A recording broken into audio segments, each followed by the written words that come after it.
राज्यात ढगफुटी सदृश पाऊस झाला आणि शेतकऱ्यांच्या शेतातलं पीक हातातून पूर्ण गेलं, अनेक ठिकाणी जनावरं वाहून गेले। अशा परिस्थितीमध्ये एक तर सरकारमधले मंत्री उशिरा शेताच्या बांधावर जात आहेत आणि पर्यटनाचे दौरे करतात की शेतकऱ्याला आधार देत आहेत, हा खरा प्रश्न आमच्या समोर उभा आहे। कारण अनेक ठिकाणी मदतीच्या नावाखाली स्वतःचे पोस्टर चिटकवायचे, स्वतःच्या मुलांचे स्वतःचे फोटो पक्षाचे बॅनर छापून तुम्ही मदत देताय। आम्ही शेतकरी का भिकारी आहे का हो?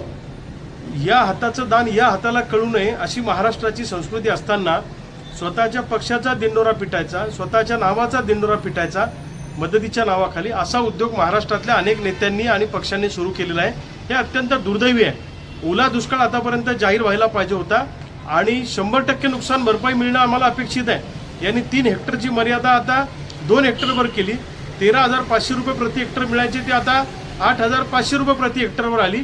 म्हणजे मदतीचे निकष, जाचक अटी याच्यामध्ये शेतकरी पुरता अडकलेला आहे। आमची स्पष्ट मागणी आहे की 100% नुकसान भरपाई मिळाली पाहिजे आणि नुसतं फोटो सेशन करून पर्यटनासारखे दौरे करू नका, तर खरोखर शेतकऱ्यांना आधार देण्याचा प्रयत्न करा आणि सरकारला कर्जमुक्ती करण्याची आता हीच योग्य वेळ आलेली आहे असे आम्हाला आवर्जून सांगायचं।